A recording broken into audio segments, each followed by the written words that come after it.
As you are used to by now, we are going to continue with part 11 of the episode 5 series, and we are going to continue with our examples of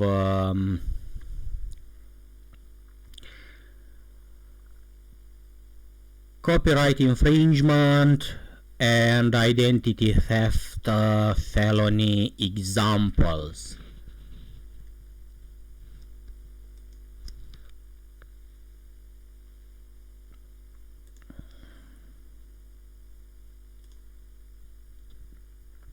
As you know, this is going to be live and of course unedited.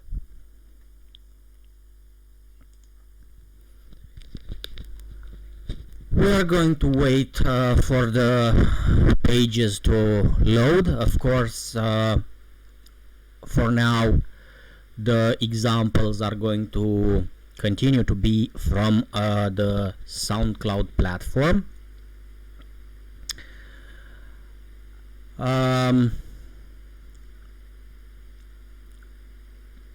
Again, we have a user called the Core Records, and as we see,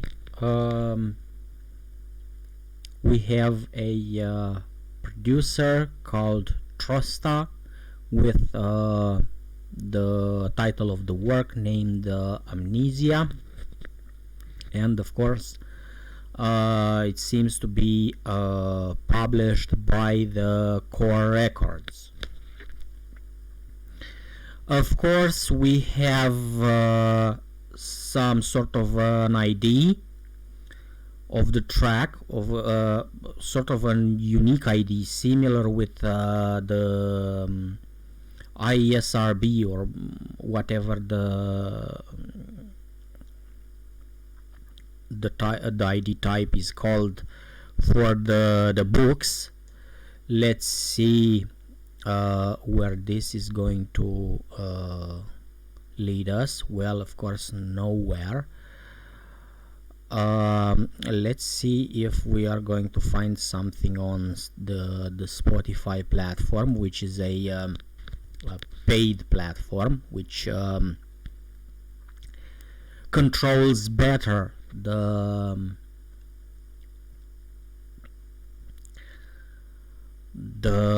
copyright management. Let's see, what was the name? Of course, Amnesia. Let's see if we are actually going to see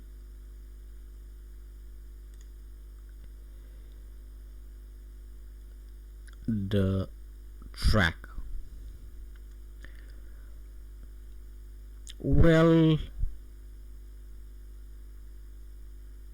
okay, it seems the track is not on the site. It seems, let's check again.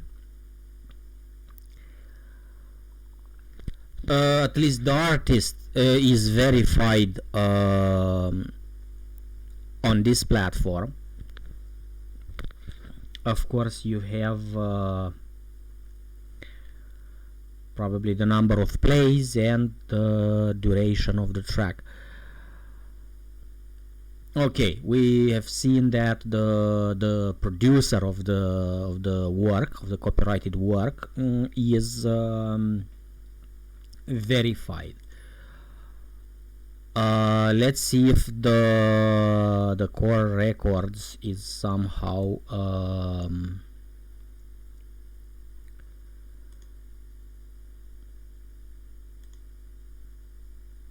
verified. Well, of course, the Instagram platform does not guarantee us that these so-called blah blah blah records are actually official and legally bound record labels. So as you see, you don't quite know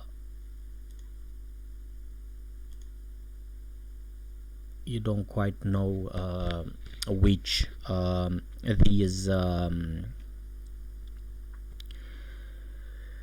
these so-called gatherings of people are who they pretend to be. But for now, we are going to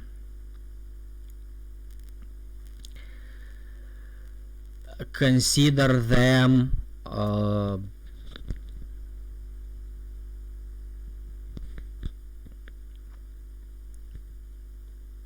genuine for now.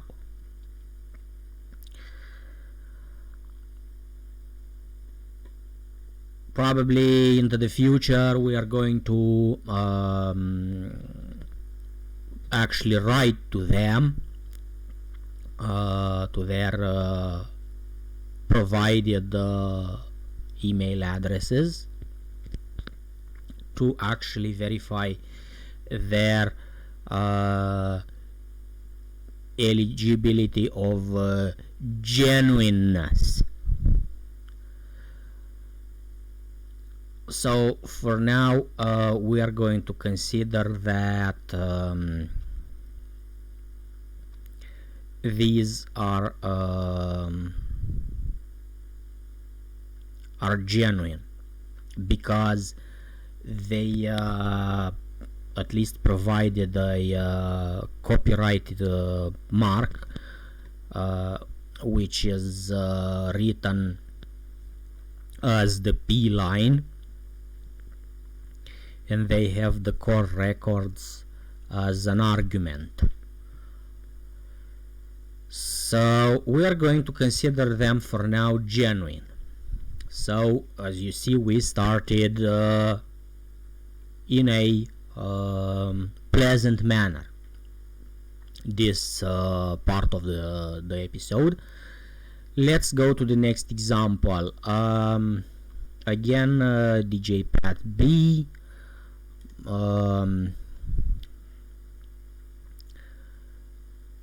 With a producer called Extortion, with the title the Ultimate, with the title of the work the Ultimate. I don't know even now what the yellow fever is about. I haven't seen it as a platform. I don't know. Probably it is something analogous to the Q dance era. They made it. They spin. This might be a spin-off, called Yellow Fever. Again, even if DJ Pat B might actually be genuine at heart, if the producer that he promotes on his channel did not clear the samples, or he or she uses samples that are copyrighted and they don't have the right to actually use them, again, relicensing a work under a free license such as Creative Commons becomes not just a felony of copyright infringement, but it becomes, of course, as I said, identity theft. For now, DJ Pat B, I don't know. Let's be neutral about the fellow.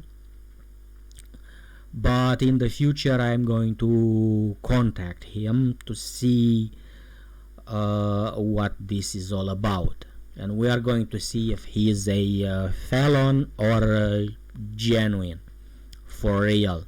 Let's continue with another poster. such as the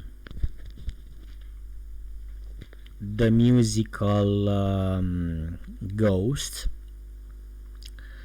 as he calls himself. He posts a work called It's Pizza Time by a producer called Pizza Tower, and of course it is remixed by a DJ or remixer or producer TMG Tech Core.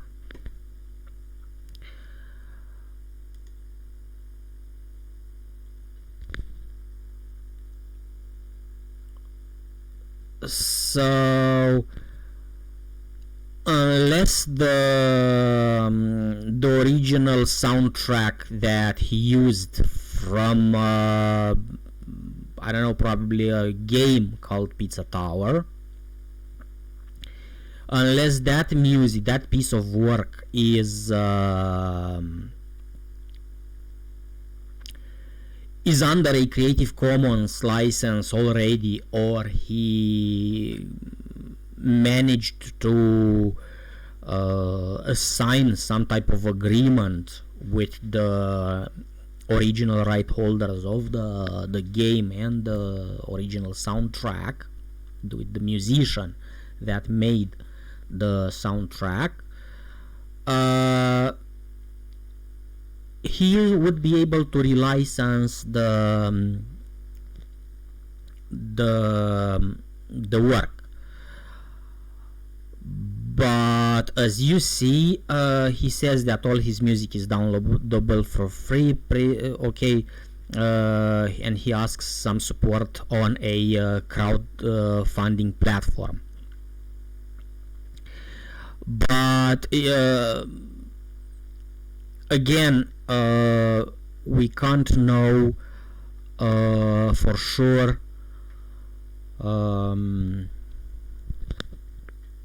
if he obtained the rights to actually post this, at least from the if the remixer has the rights. Do we know if he gave the musical ghost the right to post it on this channel? And even if he did gave him the right to post it, we don't know if he gave him the right to post it under a free license such as the Creative Commons license. So again, another possible felon, that another possibly involuntary felon, because he might confuse the downloadable, a free download, with a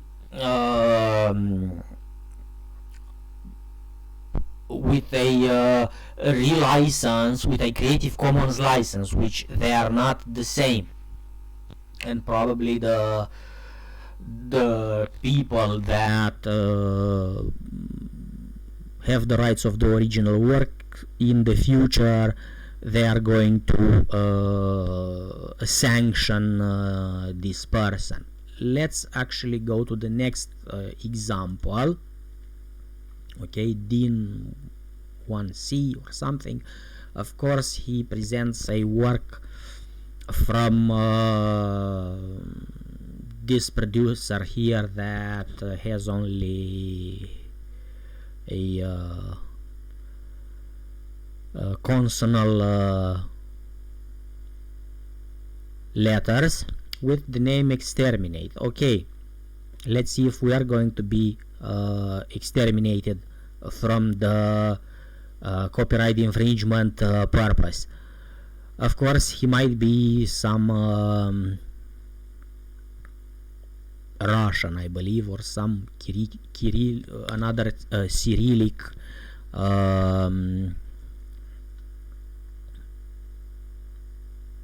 language user. Again, he relicenses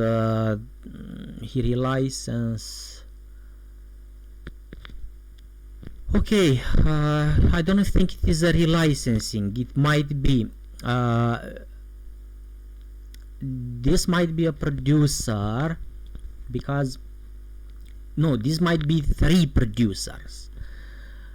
But if they include samples or something that sounds like the Nintendo Mario game, that's going to be a problem. They surely did not obtain the rights and the approval from the Nintendo Corporation to actually have this made, have this work made. And even if they did, I am sure that Nintendo Corporation does not agree with their work or parts of their works being relicensed under a Creative Commons license. So yes, this is actually a felon. Probably involuntary, but from how many felons did we present in this in the parts of this episode 5, I don't know what to say. They might actually be voluntary, and many of them are, as you saw.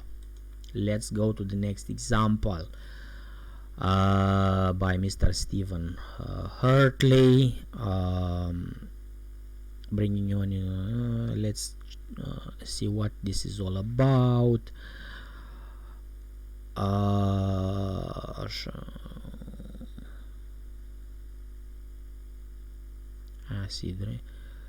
Okay.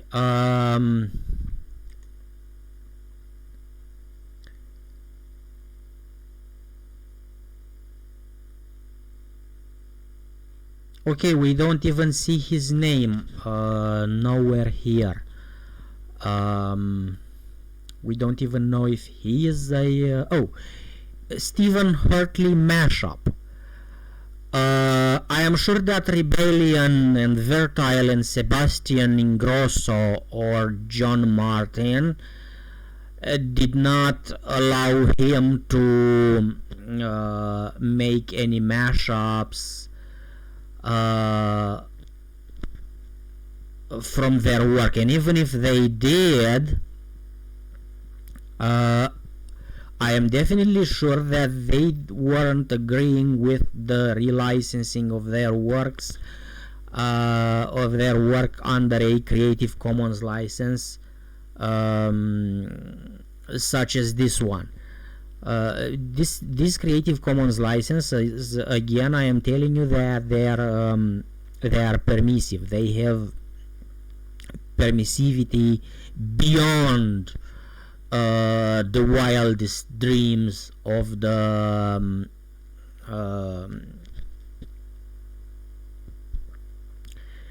of any producer that produces copyrighted works under the standard copyright license. And as we see, Mr. Stephen Hurdley actually knowingly bypasses the copyright infringement detecting algorithm. So yes, Mr. Stephen Hurdley is a felon, because as you see, he has a quiet part of the track, because sometimes the Soundcloud algorithm tries to detect copyrighted work at the beginning of the track or at the end.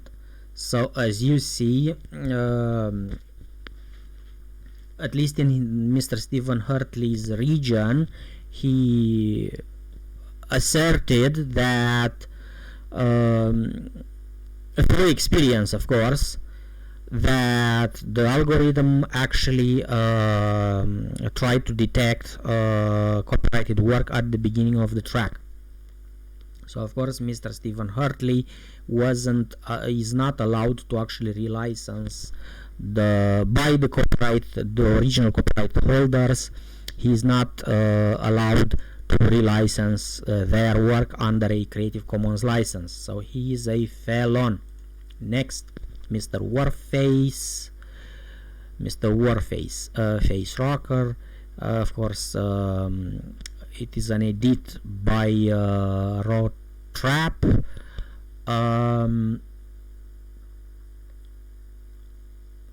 If again Mr. Warface allowed him to remix, okay, he remixed it, but not many producers do allow the relicensing under a Creative Commons license. And again, Soundcloud is at fault here, because Soundcloud should actually not allow this type of voluntary or involuntary sabotage of the Creative Commons license and of the copyrighted standard copyrighted works under this manner. And look, although the fans do like the work, they don't understand the implications when somebody actually sabotages the Creative Commons license this way. So yes, another possible felon. Let's go to the next example. Of course, Mr. Frankie remixes a work from Avicii.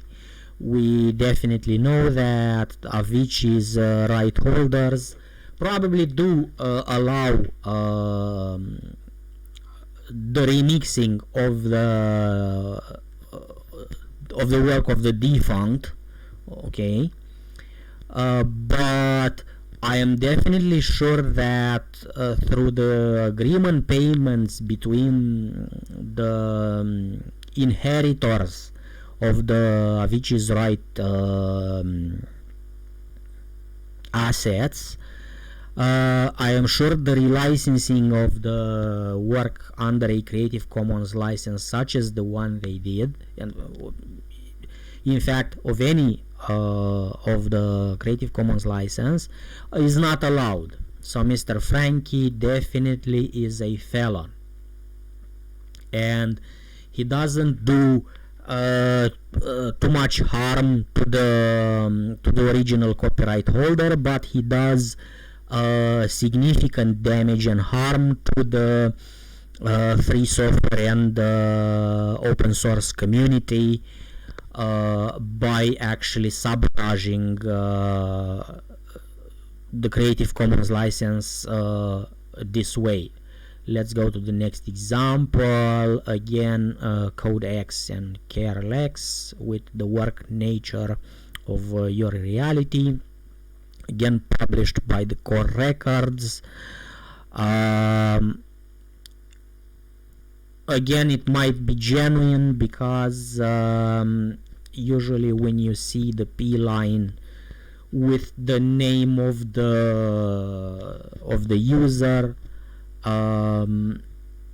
it might actually be genuine. I hope that at least SoundCloud verifies these notations, these adnotations, these legal adnotations from the works that are posted on their platform.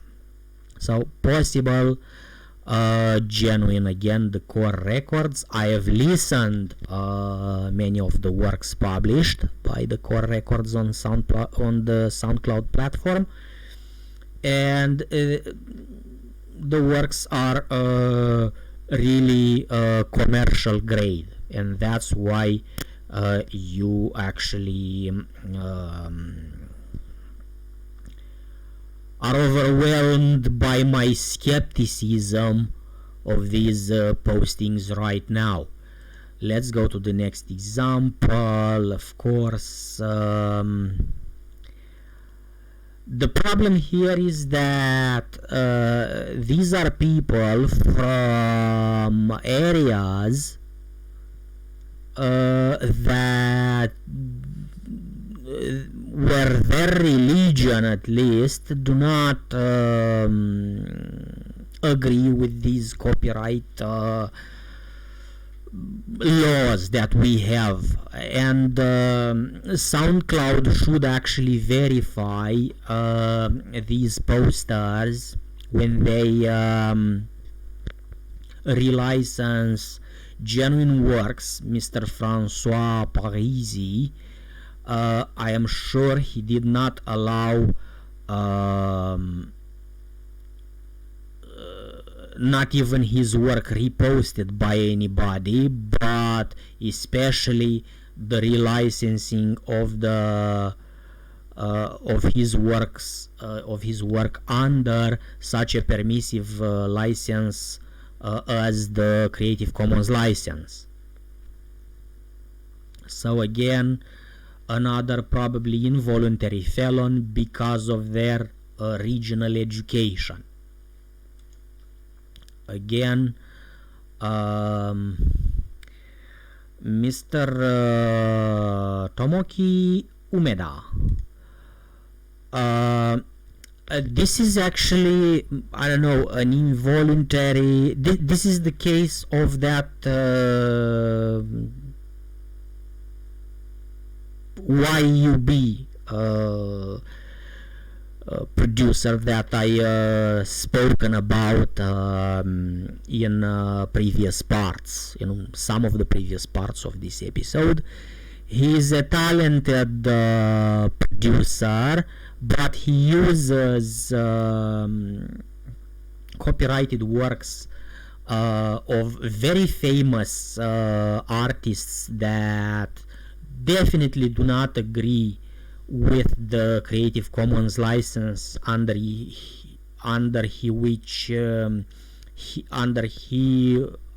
he relicensed parts of their work. And even if the instrumental is his, the original work according to the copyright law is not his, so he worked for nothing. He wasted his talent. This is 100% talent waste.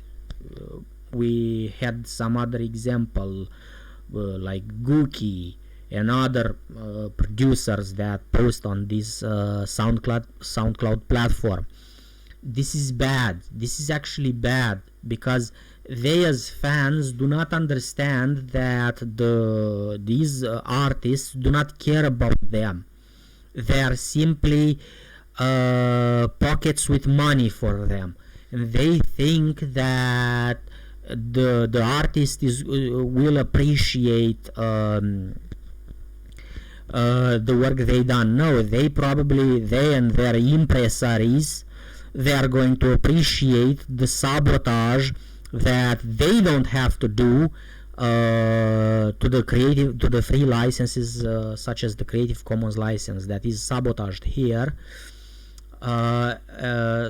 So they are doing harm. They are doing harm to the free software and the open source community through these misguided people with lots of talent, but wasted nonetheless like this. Let's go to the next example. Mr. TEG with the work Simpi Punjab. Okay, this one might be. This one is a genuine, at least producer. Let's see. Okay, instrumentals. I believe he uses, no, he's not genuine, because I am sure that samples from Kanye West, when I see it, is not allowed in a Creative Commons relicensed work. I am sure that the rest of the artists, Mariah Carey, did not allow relicensing of her work. Mr. Justin Bieber again did not allow such thing. or at least his masters, okay, the ones that actually pay for his representations. Mr. Eminem, of course, definitely did not allow relicensing under a free license parts of his work, and he is going to actually tell you in a documentary that he had gone through lots of ghetto action to reach the place in which he is right now, and I am sure he is not going to give anything for free. And Justin Bieber, the same, according probably to the same documentary. I forgot, I hope I don't mix anything.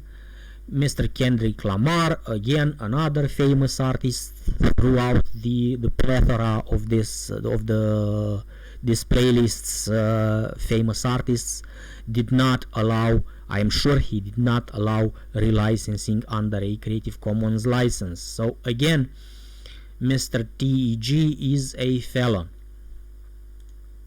Mr. Alexander Nakarada. Mr. Alexander Nakarada is a genuine producer from the old times. He is somewhere we can put him next to Kevin MacLeod, to Cyber SDF and others. This one is genuine. This is definitely a genuine artist. Respect the Creative Commons license under which he posts his work, and nothing should happen to your YouTube account, unless of course some LLC saboteurs as usual will actually strike your video just to prove how bad the YouTube employees actually handle the legal ways of engagement between a company and the public. But Alexander Nakarada is definitely genuine. I believe he is Swedish, and everything that he posts under a Creative Commons license, which is permissive enough to use in any type of commercial environment. I don't think there is a commercial environment in which you couldn't use it, unless you don't wish to give some simple credits somehow about what the music is, and who composed it, and of course under which Creative Commons license is released under. Let's get to the next example. Well, Miss Lauren, definitely she is a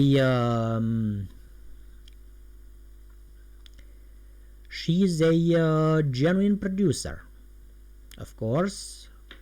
With this example, Flames of Hope, yes, Miss Lauren, I would hope that you will change actually this non-derivative with by attribution share alike, because non-derivative does not allow actual use, as of course the non-commercial. If you would post your work under a by attribution share alike, I am sure you would deter the pigs, you know, from using the work in an improper manner. But the non-derivative license does not suit the foundation of the Creative Commons principles. But hey, look, a genuine user, a genuine producer of music that actually releases her work under a Creative Commons license, which, believe it or not, you can actually, the non-derivative license can actually be in some ways used even for commercial purposes. So kudos to her for releasing some of her work and giving some of her time for us to enjoy. Next example, of course, Power Punch Sound, Dr. Dre feat Snoop Dogg, next episode, of course, a remix by the Power Punch Sound. Of course, nothing wrong until here. He can deal with the original authors of the music that he infringes the copyright of. Okay, he probably uses many of these copyrighted works samples from in the posted production. Wow, amazing.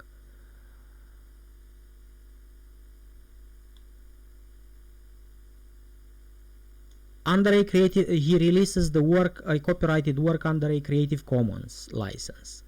Of course, he is not allowed, so Mr. Power Punch Sound is a felon, because I am sure Dr. Dre and Mr. Snoop Dogg, although they do not actively pursue these copyright infringements, but I believe these type of copyright infringements should be pursued, because when you release something under a Creative Commons license, you relicense, you actually take the rights, which actively take the rights which the original holder did not give you or did not agree upon.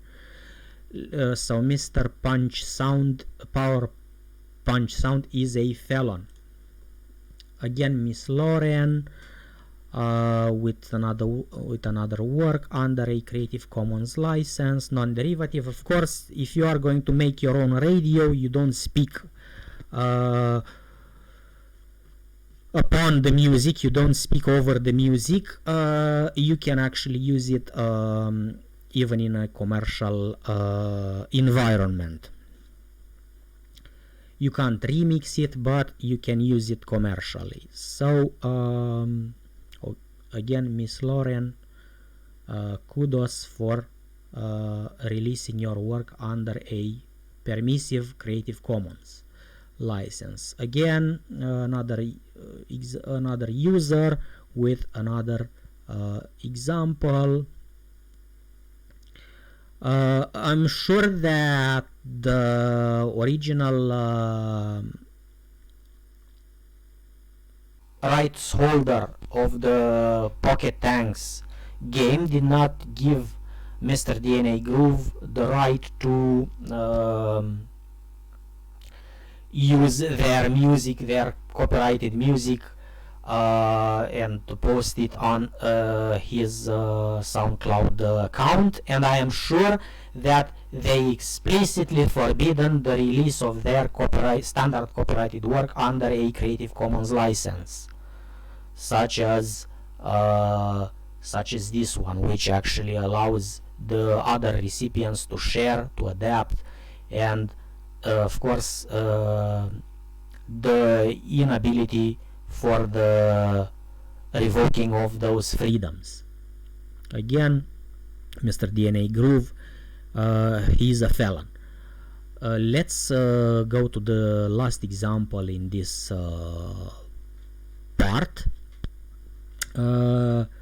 Sigma, PR, Miss Evelyn, okay.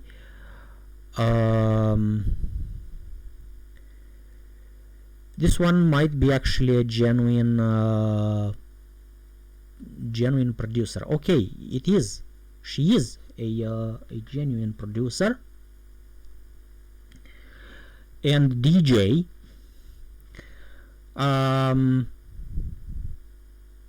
Kudos to her for allowing us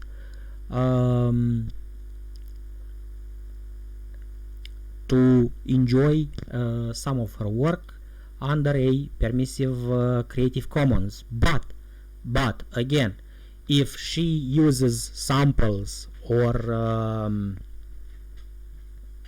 parts in the work that are not cleared from the rightful owners, of course she does not have the right to relicense those works under a Creative Commons license.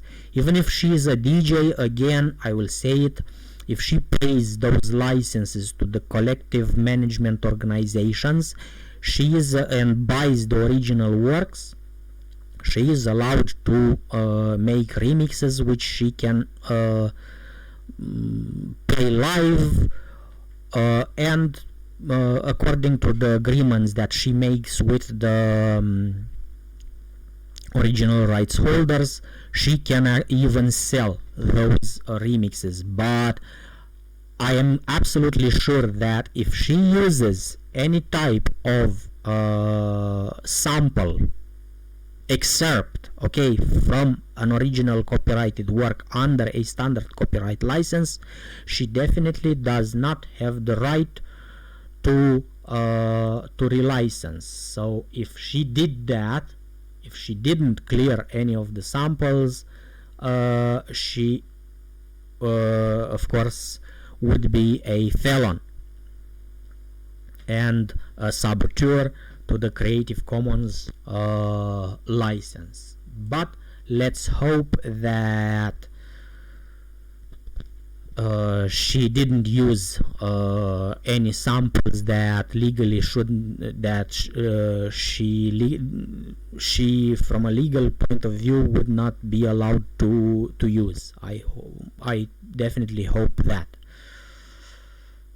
because at that point the Creative Commons license under which she relicensed the work would be not just a copyright infringement but also an identity theft. So I hope that the producers that are going to bother themselves to listen to go through this episode 5 video series will actually understand the implications of the Creative Commons license. So as you know by now, we are going to see each other in the next part, which will probably be part 12, in which we continue with other examples of this voluntary and involuntary sabotage of the Creative Commons licenses on the SoundCloud platform. So bye bye for now.